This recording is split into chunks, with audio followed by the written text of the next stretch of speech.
शामली कार्यालय के इस बहुत ही खूबसूरत उद्घाटन पर मौजूद यहाँ पर हमारे अध्यक्ष राजेंद्र विदुर जी,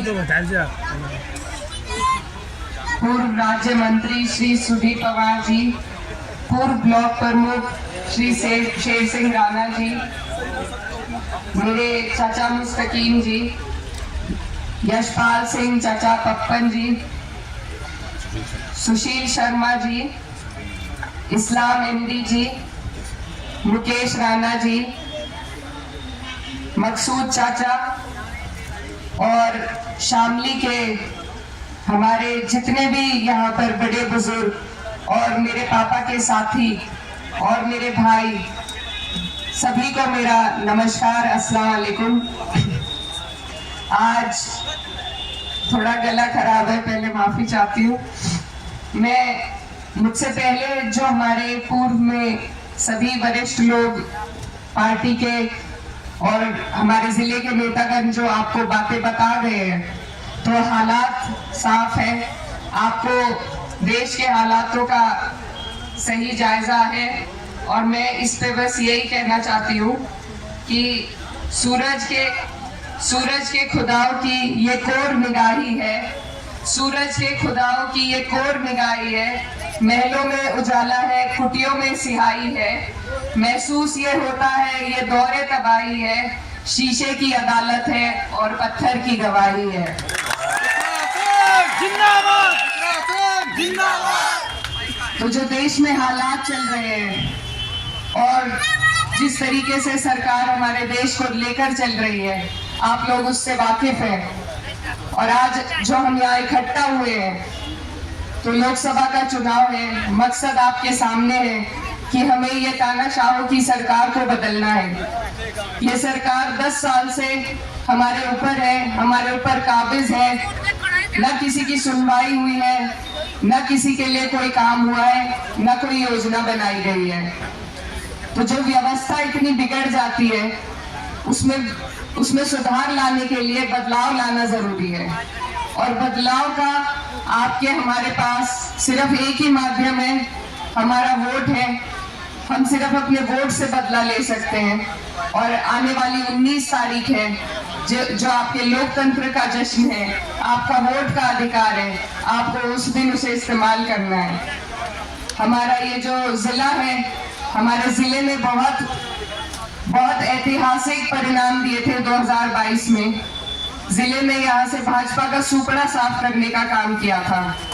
और आज भी हमारे जिले के जितने भी लोग यहाँ पर मौजूद हैं, सबके जहन में, सबके दिल में अभी भी वही बातें हैं।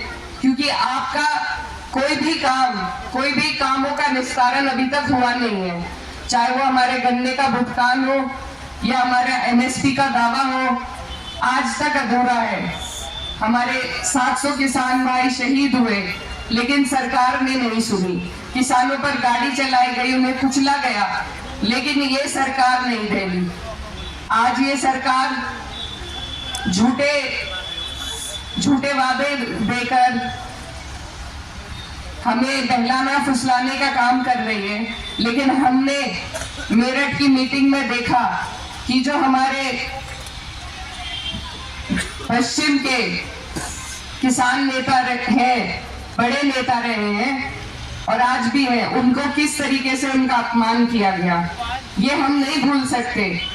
हमारे मन में आज भी उनके लिए सम्मान है। लेकिन भाजपा ने जिस तरीके से उन्हें दरकिनार करने का मंच पर काम किया, ये आपके सामने है। ये सरकार किसी का हित नहीं चाहती।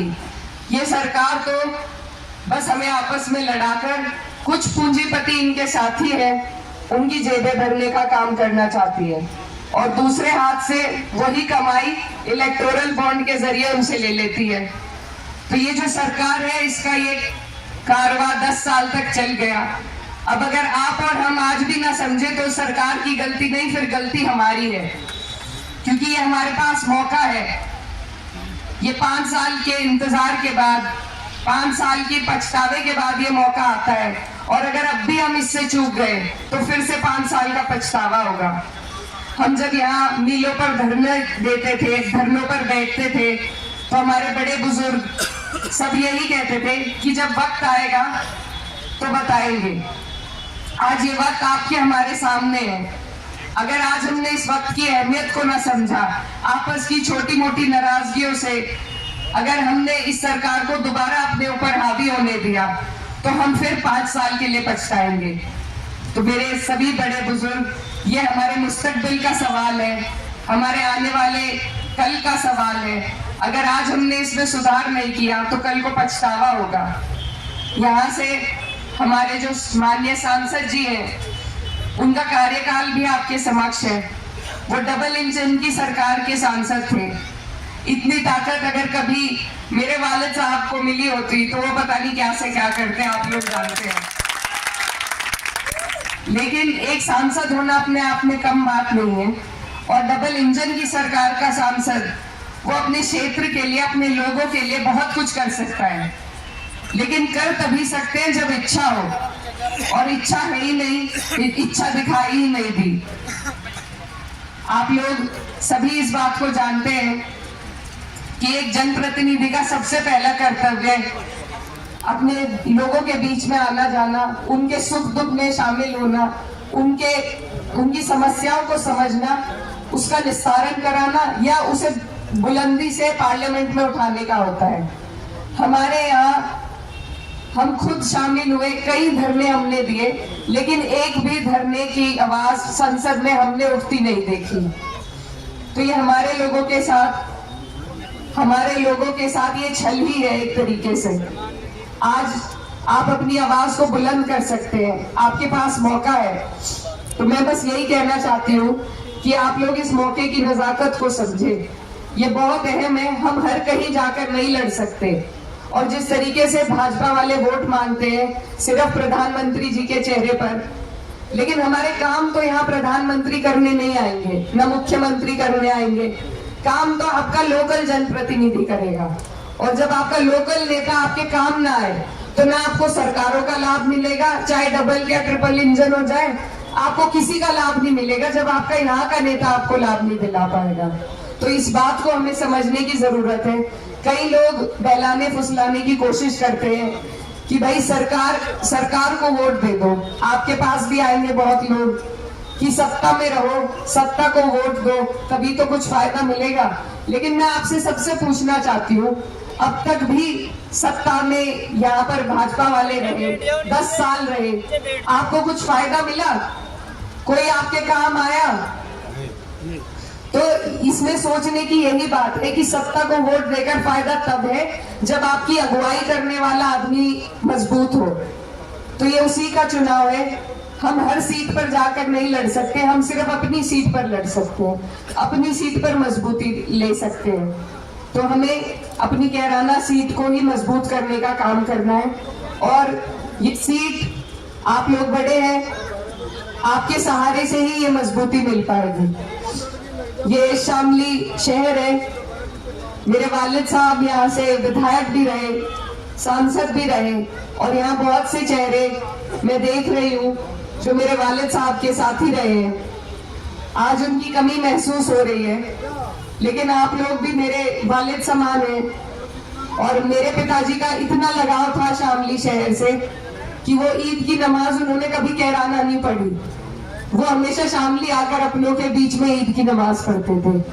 तो ये जो प्यार और लगाव आपका और हमारा है, इसको मेरे माध्यम से मैं चाहती हूँ आप लोग इसको बरकरार रखें, इसको हम आगे बढ़ाकर ले चलें।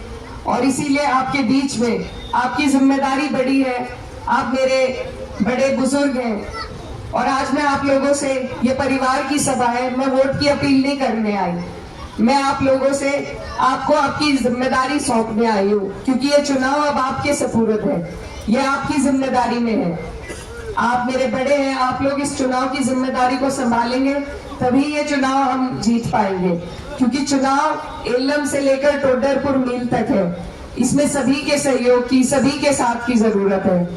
और आज जैसा हम बैठे हुए थे, देख रहे थे कि कुछ तो रोजे का असर था, शायद कुछ मौसम ऐसा है तो जोश थोड़ा कम था, लेकिन मेरी आपसे दरख्वास्त है कि 19 तारीख को ये जोश में कमी ना हो, जोश को आप डबल करके दिखाइएगा।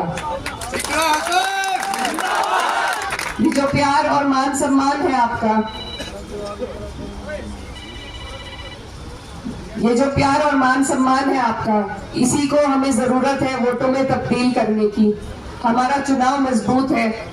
हम किसी एक वर्ग या समाज या जाति के लिए चुनाव नहीं लड़ रहे, बल्कि 36 बिरादरी जो यहाँ पर मौजूद है और जो प्रताड़ित है इस सरकार से। कोई ऐसा वर्ग नहीं है जो प्रताड़ित ना हो, चाहे किसान वर्ग हो, हमारे मजदूर भाई हो, हमारी माताएं बहनें हो, और जो पुरानी पेंशन है वो उसकी बहाली की मांग है।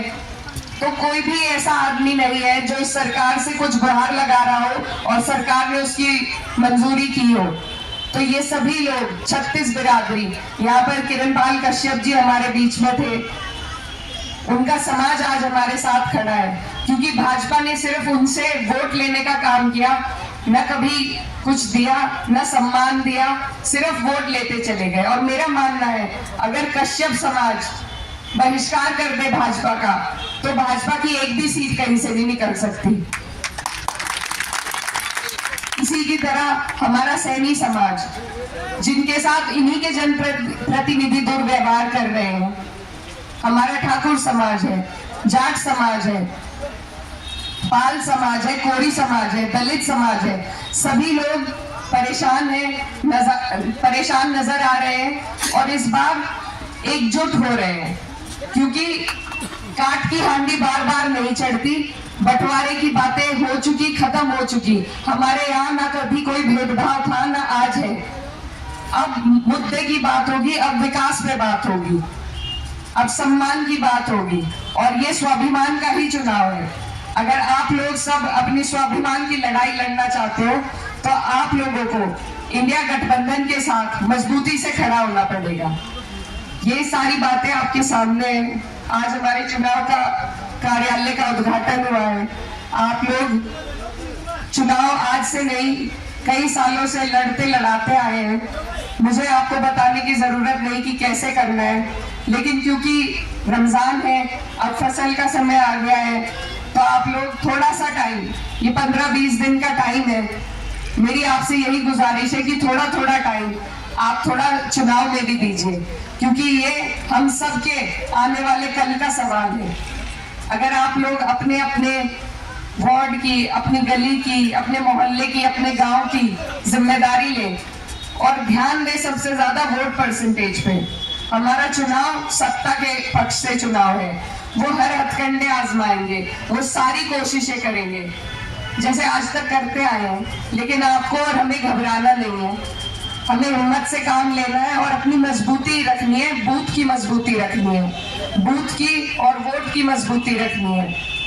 हमारे जितने भी साथी यहाँ पर खड़े हैं, आप लोग अगर पर्चियां पहले निकलवा लें, पहले से अपने बूथ देख लें, कस्बों के लिए खासकर, क्योंकि बूथ अक्सर बदल दिए जाते हैं, तो अगर बूथों की पहले ही देखरेख हो जाए कि किसका वोट किस बूथ पर है, पर्चियां निकल जाए सबकी। ऑनलाइन अभी भी वोट बन रहे हैं, बीएलओ तो नहीं बनाएंगे अब, लेकिन ऑनलाइन आप बनवा सकते हैं। तो ये सारी जो चीजें हैं ये अहम है, इन पर हमें ध्यान देने की जरूरत है। हमें जरूरत है वोट परसेंटेज बढ़ाने की, तो आप लोग ज्यादा से ज्यादा कोशिश कीजिए, जो आपके साथी हैं, आस पड़ोस के लोग हैं, उन्हें एकजुट कर कोशिश कीजिए कि ज्यादा से ज्यादा उस दिन वोट निकल सके, वोट डल सके। और एक और तरीका है वोट को बढ़ाने का, ईद का वक्त है, त्योहार है हमारा, सभी लोग जितने भी हमारे यहाँ के लोग बाहर काम करने गए हैं, मुझे उम्मीद है कि ईद पर घर आएंगे। तो मेरी आप सबसे गुजारिश है कि उन लोगों को आप कम से कम एक हफ्ता और रोकने का काम करें। एक त्योहार वो ईद का मनाए और एक हमारे लोकतंत्र का त्योहार मनाकर ही जाए, अपना वोट डालकर ही जाए।